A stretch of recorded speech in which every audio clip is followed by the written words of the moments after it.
What's good, YouTube? This your boy Lane, man, and I'm back here with another reaction video of Slime. And right now, I'm about to react to the life and death of Ariel Camacho. If I'm saying his last name wrong, my bad, y'all. You feel me? My bad. It's not on purpose. But with these videos right here, I've done a few of these in the past. You feel me? A lot of y'all enjoy these type of videos when I do them, and I enjoy them too because it gives me a really, it puts me on like a lot of the like old Mexican artists that I never knew about. You feel me? So it's dope to go back and see a lot of this stuff. You feel me? Because a lot of them unfortunately got killed, but the story is like just dope because it's dope to see that they had a dream and they really did it. You feel me? So it's dope to see. And another thing, with my last reaction that I did of one of these, you feel me? In the comment section, somebody was like, "Bro, do your own race, woo doo woo." Bro, first things first. You feel me? I don't know where you came from. I don't know if you haven't been watching my videos, bro, but bro, I've been doing these type of videos for a minute.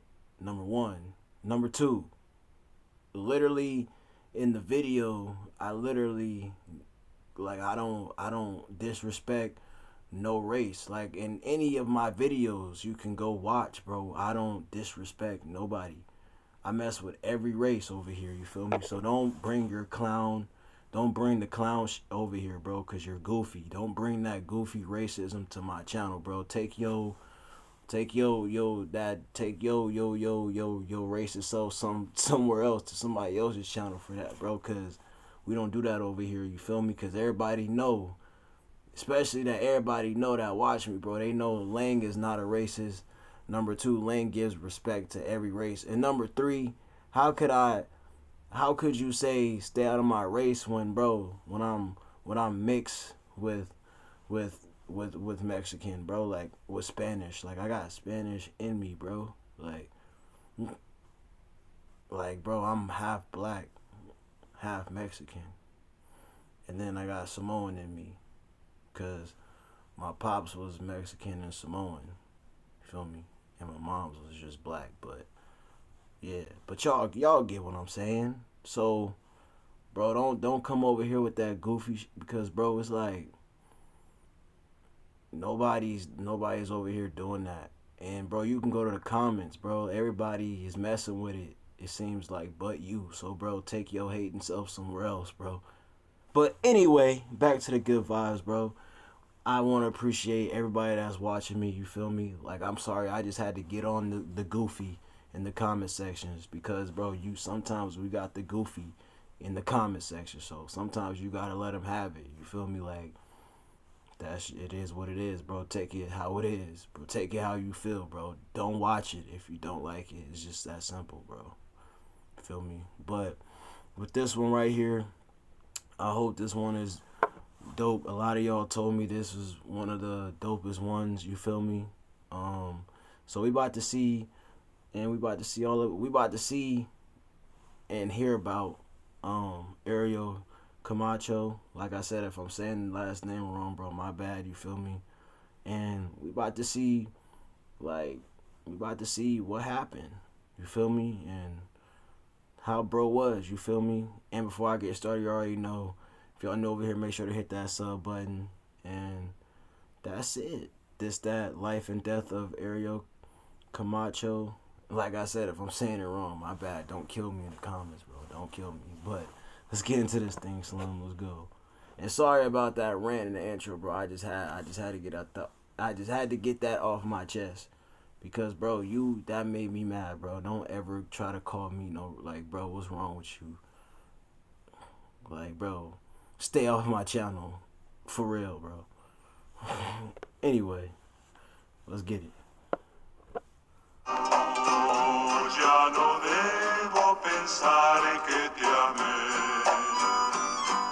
When a young artist rises to fame quickly, the vultures tend to follow close behind. Ariel Camacho formed his group Los Plebes del Rancho de Ariel Camacho during the year of 2013 at the age of 20. Just so the record, bro, I'm gonna be moving around the camera a lot so y'all can see it, bro. You feel me?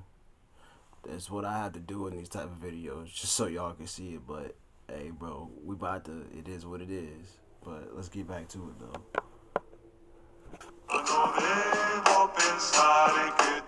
After tragically passing less than 2 years later in February 2015, Camacho's death propelled his group to stardom, with Ariel sadly not around to reap the benefits. What was initially formed as a band to support the individual talent of Ariel would go on after his death to continue performing under the same name. This is despite the rotation of now 3 new band members and his former record labels suing each other for the royalties.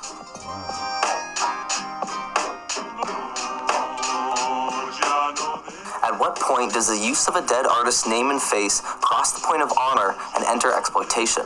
Although Ariel died in 2015, his shadow very much remains.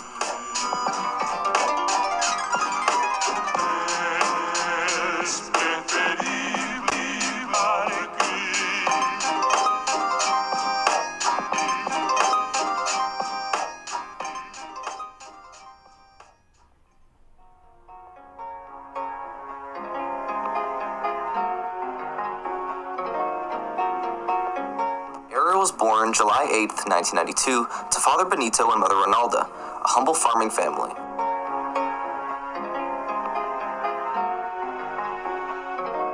He was given the birth name of Jose Ariel Camacho Barraza and was reported to be full of love and music from a young age. As early as preschool, his family recalls him taking an interest in music and dance. Camacho was brought up in rural Sinaloa during an era in which regional Mexican music was beginning to attract serious commercial success. 92 would be the same year that Sinaloan legend Chelito Sanchez was murdered, just an hour outside the birthplace of Camacho. Ariel was especially fond of the guitar, and after receiving one as a gift from his father, his family claimed that he never put it down. It was his paternal grandfather that would give Ariel his first nickname, La Tuya, roughly translated to, "You've made that guitar yours."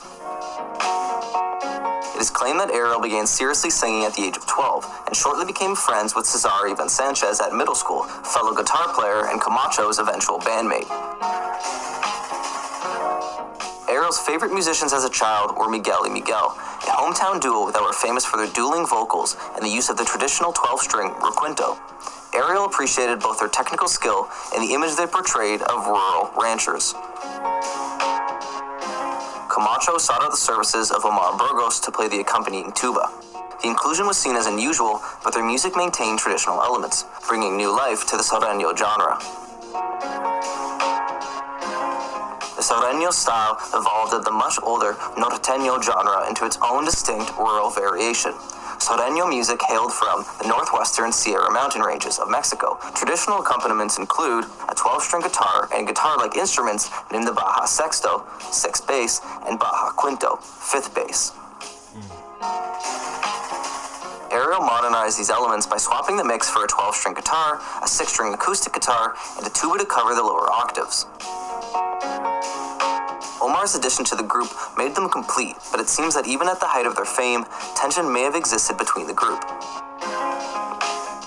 The group decided to perform under the name Ariel Camacho y los Plebes del Rancho, translated to English, Ariel Camacho and the Guys from the Ranch. By 2013, the group had begun to perform locally, seeking out a record deal from any labels that would listen. Now, the group's rise to fame is surrounded by controversy and, to this day, legal disputes. The very first instance of Ariel Camacho appearing on YouTube was February 10th, 2013, uploaded by account 8 Promotions GN. It was a solo video of Ariel playing a cover track that, to this day, remains relatively undiscovered.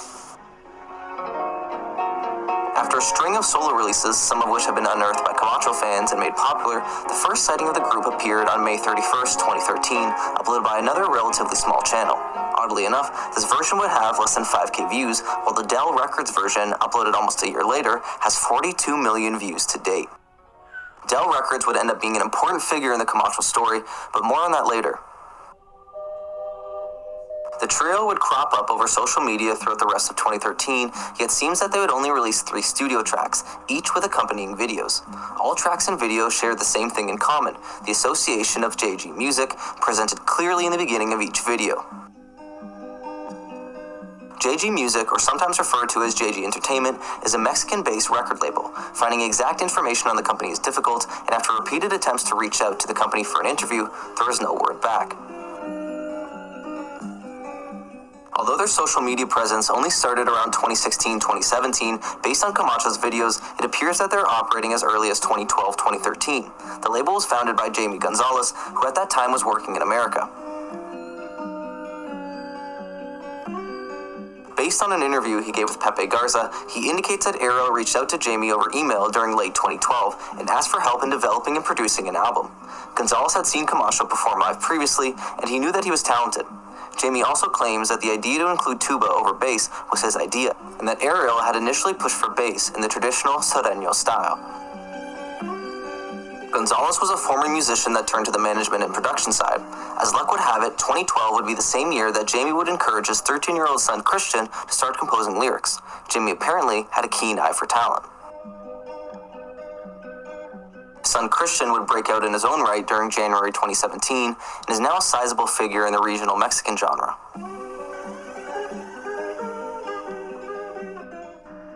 The group began touring around the Sinaloan state, now mostly playing originals written by Camacho himself. Early social media videos seemed to focus on Ariel and Cesar's guitar ability and chemistry between each other, as their talent was clear without a full accompaniment.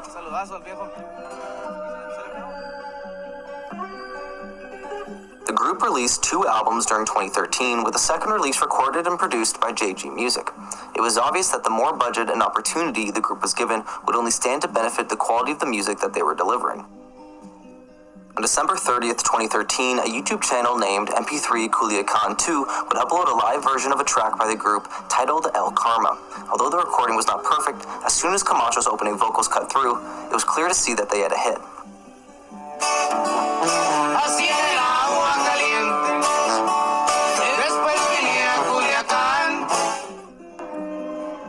Sadly, it seems that some of Camacho's lyrics were destined to become true. 2014 would be a whirlwind year for the group, and one that would invite interest from all sides.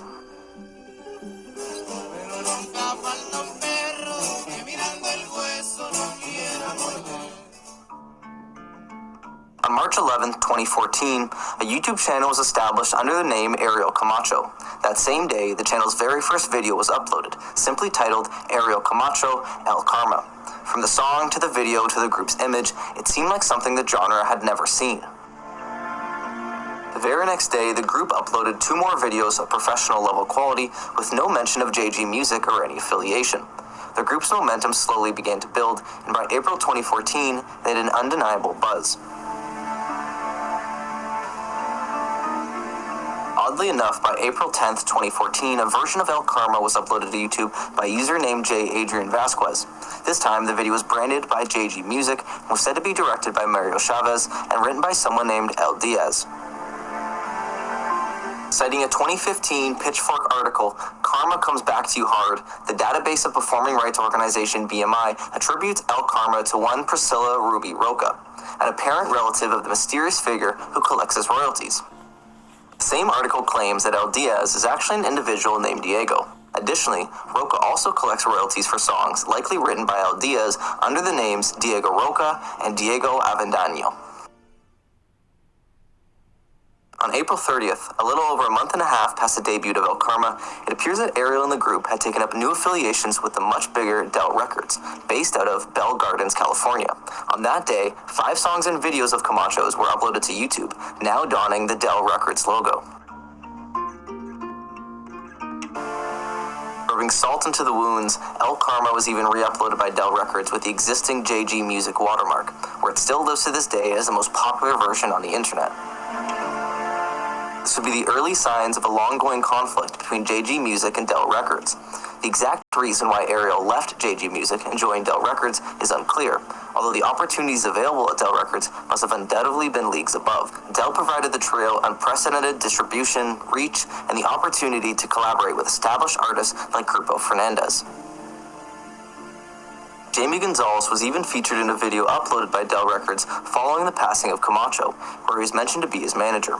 This is a likely indication that although Ariel and the group signed with Del Records in 2014, he still valued and respected the opinion of the owner of his former record label. However, the relationship between Jamie and Del Records seemed to live and die with Camacho. Del Records was founded by Angel Del Villar in 2008 after previously running a fencing company in Bell Gardens, California. The decision to enter the music industry may have been met with success after his discovery of Gerardo Ortiz in 2010, but the founder's past is far murkier than his public image of charity and savviness portray. In fact, when current Californian Congresswoman Lucille Roybal Allard gave a public statement in Congress during May 2017 supporting Del Villar's character, I'm not sure if she knew his full past either. Both Angel and his family business, Del Steel, had countless instances of litigation and civil suits as a result of some business deals gone sour. Angel's history also includes multiple suits including the Department of Child Services and is believed to be ex-wife. Doing a preliminary search of cases involving Del Steel, there's an incredible amount of activity from 2006 onwards. This includes breach of contract, contractual fraud, fraud with no contract, multiple collection cases, mortgage foreclosures, wrongful termination, and an unlawful detainer case. When looking at Del Records specifically, the amount of lawsuits and civil suits are downright surprising. A common theme throughout the cases centers around trademark disputes around the rights of ownership between former artists, including Luis Coronel, King Lil G, Gerardo Ortiz, and even Ariel Camacho. King Lil G? What the? King Lil G, like the rapper, was a part of that? Was a part of this? That's crazy. Y Los Plebes del Rancho, but more on that later. On September 23, 2014, the group would release their first album on Del Records, El Karma, titled after their hit from the summer. When the album initially came out, some reviews labeled the songs as a bit repetitive, with all 14 tracks following the same formula of a requinto, an acoustic, and a tuba to play the bass lines. Despite the similarity to some, this was Camacho's ode to tradition, and would bring an undeniable authenticity to his work. Within weeks of the release, the group had already reached incredible milestones. Concert venues progressed from bars to nightclubs to live television. It was easy to see that the group was led by the young-faced star Ariel, who at this point still had his braces. On January 30th, 2015, the trio played a sold-out show at Las Pulgas, Tijuana. Camacho's shows were tangibly different now, playing to sold-out crowds and rabid fans that had his songs already memorized and would sing along without missing a beat.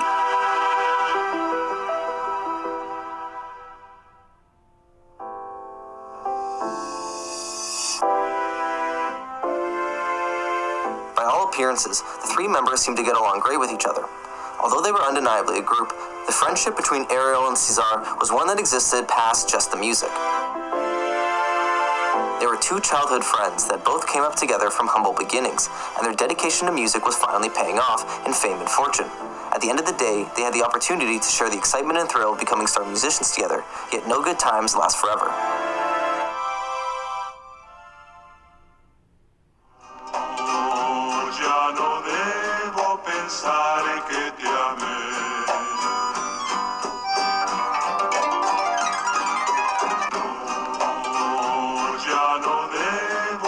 While attending the 2015 Carnaval de Morecito, Camacho spontaneously hopped on stage to perform his rendition of the hit El Karma. This would evidently be the last living footage of Ariel Camacho. Ariel himself posted to Facebook that he was headed to Angostura for a concert the next day, so it's likely that he decided to make the hour-long drive home in the early hours of the night. While traveling along the Angostura La Reforma Highway around 2 to 3 a.m., Camacho was driving a 1994 sand-colored Honda Accord with 4 additional passengers in the car. It is suspected that the vehicle was speeding excessively and that Camacho was potentially inebriated. This was put together based on the discovery of skid marks as long as 80 meters and the revelation that Camacho had previously been in an accident during August 2014 as a result of driving drunk. Ariel and Melina Duran would succumb to fatal injuries from the crash and pass away immediately. Julio Valverde would pass away later in a nearby hospital. Shirley Tabazon. Wow, so bro was driving drunk and crashed. Damn. Damn, that's all bad, bro. That sucks, bro.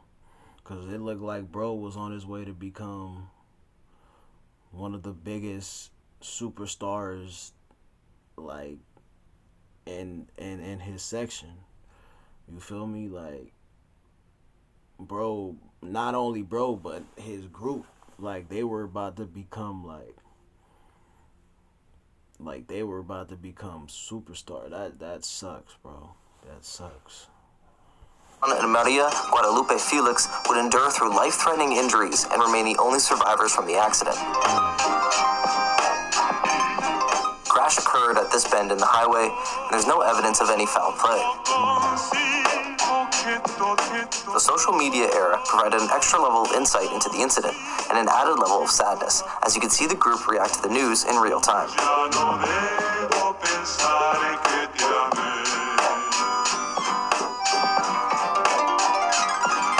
There was an incredible outpouring of support for Ariel and his family after his death, and his popularity reached heights never seen before.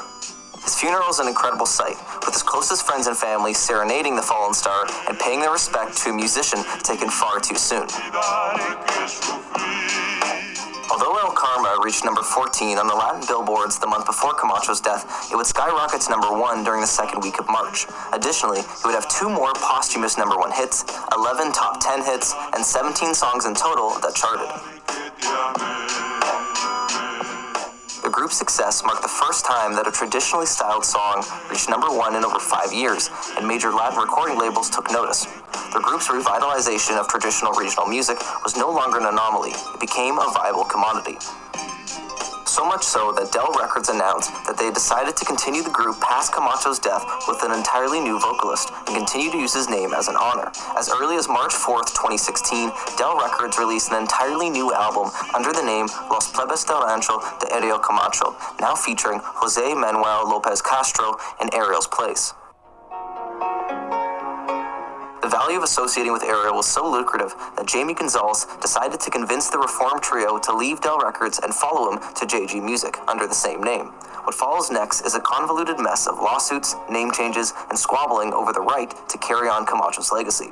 When the dust settled, 2 new groups were formed in their place, with Jose Manuel Lopez Castro and Cesar Sanchez siding with JG Music, and Omar Burgos siding with Del Records. In the current iteration, only Cesar Sanchez remains from the original 3. I have no doubt that Cesar has the most honest intentions with carrying on Ariel's legacy, and deeply misses his old friend. Yet the continued use of Ariel's name, image, and spirit is something that feels sordid and wrong, and like a move motivated by money. I do not doubt that Ariel's parents have given their blessing, and appreciate the love and support from his fans. For this, I am undoubtedly happy. As recent as September 28, 2020, Del Records and JG Music were in continued litigation over the copyright ownership of Ariel's work and namesake. To me, I don't see these disputes as a defense of Ariel's legacy, but to the same effect as buzzards picking at a fallen carcass. Besides, it seems like Del Records may have bigger problems to tend to as of late.